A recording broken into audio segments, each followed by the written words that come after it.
ദൈവത്തിനു മഹത്വം. ക്രിസ്തുവിൻ്റെ വീണ്ടും വരവും പ്രവചന പഠനമെന്ന 34-ാമത്തെ ഭാഗത്തേക്ക് ഏവരെയും കർത്താവായ യേശുവിൻ നാമത്തിലെ ക്ഷണിച്ചുകൊള്ളുന്നു.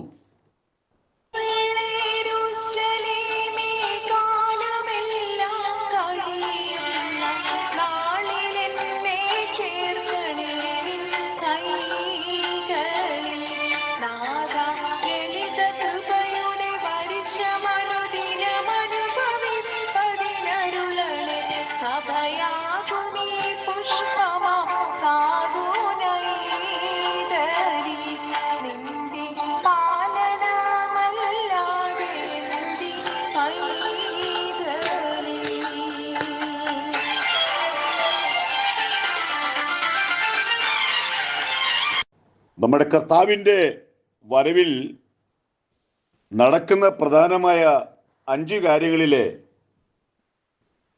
ഒന്നാമത്തേത് എതിരേൽപ്പ്, രണ്ടാമത് ന്യായം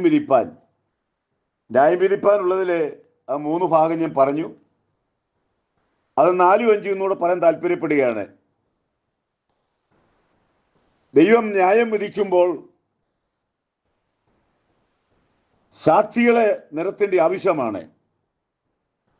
പ്രകൃതിയാകുന്ന പുസ്തകത്തെ ദൈവം സാക്ഷികളാക്കും. പ്രകൃതിയാകുന്ന പുസ്തകം 50-ാം സങ്കീർത്തനം 4-ാമത്തെ വാക്യം വായിക്കുമ്പോൾ തൻ്റെ ജനത്തെ ന്യായം വിധിക്കേണ്ടതിന് അവൻ മേലിൽ നിന്ന് ആകാശത്തെയും ഭൂമിയെയും സാക്ഷിക്കായിട്ട്. ഹബക്കൂക്ക് പ്രവചനം 2-ാം അധ്യായം 11-ാമത്തെ വാക്യം വായിക്കുമ്പോൾ ചുവരിൽ നിന്ന് കല്ല് നിലവിളിക്കുന്നു, മരപ്പണിയിൽ നിന്നും തുലാം ഉത്തരം പറയുകയും ചെയ്യുമല്ലോ.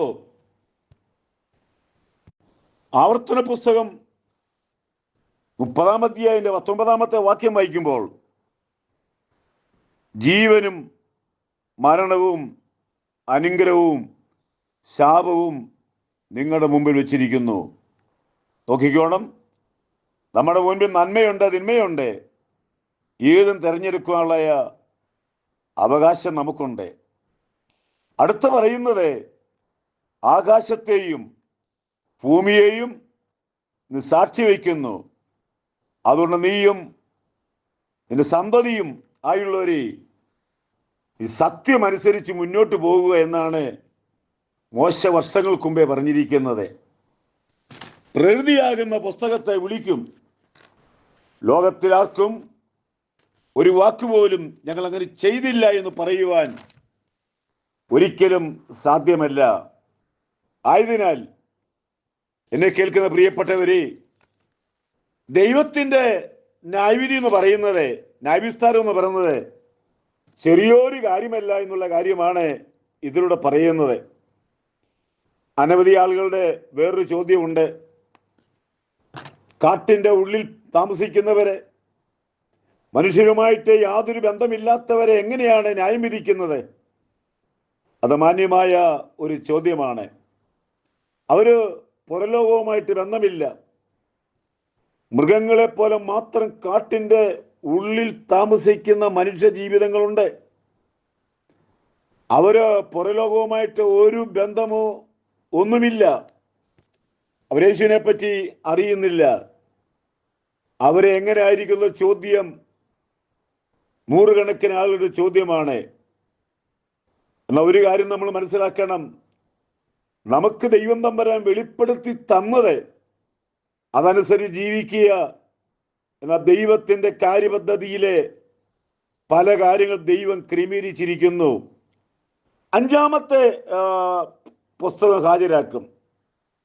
ആ പുസ്തകത്തിൻ്റെ പേരാണ് മനസാക്ഷിയാകുന്ന പുസ്തകം. ഞാൻ നേരത്തെ ഓർപ്പിച്ചതുപോലെ മനുഷ്യനുമായി ബന്ധമില്ലാതെ കൊടുങ്കാട്ടിൽ കിടക്കുന്ന ആളുകളെ വിസ്തരിക്കുന്നത് ഒരു പക്ഷേ ഈ മനസാക്ഷിയാകുന്ന പുസ്തകം ആയിരിക്കാം. റോമാലേഖനം 1-ാം അധ്യായം അതിൻ്റെ 19 മുതൽ പൗലോസ് ഒരു തെളിവ് തന്നിട്ടുണ്ട്. ദൈവത്തെക്കുറിച്ച് അറിയാവുന്നത് അവർക്ക് വെളിവായിരിക്കുന്നു എന്ന് പറഞ്ഞാൽ ദൈവത്തെക്കുറിച്ചുള്ള അറിവ് അവനവന്റെ ബുദ്ധിക്കനുസരിച്ച് ദൈവം വെളിപ്പെടുത്തിയിട്ടുണ്ട്. ദൈവം അവർക്ക് വെളിവാക്കിയല്ലോ. അവന്റെ നിത്യശക്തിയും ദിവ്യത്വമായ അവന്റെ അദൃശ്യ ലക്ഷണങ്ങൾ ലോക സൃഷ്ടി മുതൽ അവിടെ പറയുന്നത് ബുദ്ധിക്ക് തെളിവാകുന്ന നിലയിൽ വെളിപ്പെടുത്തിയിട്ടുണ്ട്. തെളിവാക്കി കൊടുത്തെങ്കിലും അടുത്ത ഭാഗം പറയുന്നത് വിവേകമില്ലാത്ത ഹൃദയം ഇരുണ്ടുപോയി, ജ്ഞാനികളെന്ന് പറഞ്ഞുകൊണ്ട് അവർ മൂഢന്മാരായി പോയി. ഇത് വളരെയധികം വിവരിക്കേണ്ട ഒരു ഭാഗമാണെങ്കിലും അത് ഞാൻ അതിനായിട്ട് സമയത്തിൻ്റെ പരിമിതി എനിക്കുണ്ടല്ലോ. അക്ഷയനായ ദൈവത്തിലെ തേജസ്സിനെ അവർ ക്ഷയമുള്ള മനുഷ്യൻ, പക്ഷി, നാൽക്കാലി, ഇഴയാതി എന്നിവയുടെ രൂപസാദൃശ്യമായി അവർ മാറ്റിക്കളഞ്ഞു. ദൈവത്തെക്കുറിച്ച് അറിയാവുന്നത് അവർക്ക് വെളിപ്പെടുത്തിയെങ്കിലും അവരത് അംഗീകരിച്ചില്ല. അതാണ് അവരുടെ ജീവിതത്തിൽ പരാജയമായിരിക്കുന്നത്.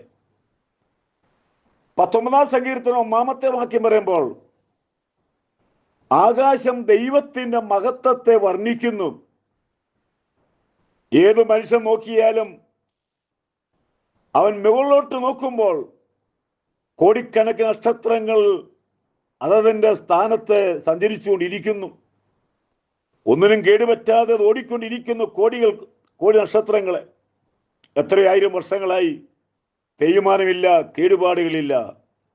ആ ദൈവത്തിൻ്റെ മഹത്വത്തെ നോക്കിയാൽ മതിയല്ലോ. ആകാശവിധാനം നാം അവൻ്റെ കൈവേലയെ പ്രസിദ്ധമാക്കുന്നു. ആകാശത്തിൻ്റെ വിധാനത്തെ ദൈവത്തിൻ്റെ കൈവേലയെ പ്രസിദ്ധമാക്കുന്നു. യോഹന്നാൻ സുവിശേഷം 1-ാമത്തെ വാക്യം ഏതു മനുഷ്യനെയും പ്രകാശിപ്പിക്കുന്ന സത്യ വെളിച്ചം ലോകത്തിലേക്ക് വന്നുകൊണ്ടിരിക്കുന്നു. ആയതുകൊണ്ട് എന്നെ കേൾക്കുന്ന പ്രിയപ്പെട്ടവരെ, നമ്മുടെ കർത്താവ് വരുമ്പോൾ, ന്യായം വിധിക്കുമ്പോൾ 5 പുസ്തകങ്ങൾ ഹാജരാക്കുമെന്ന് ഇന്ന് അല്പം ചിന്തിപ്പാൻ കർത്താവ് സഹായിച്ചു. എന്നെ കേൾക്കുന്ന പ്രിയപ്പെട്ടവരെ, യേശു വരാറായി. ഭാരതം യേശുവിനായി ഉണരുക. ദൈവം നമ്മളെ സഹായിക്കട്ടെ.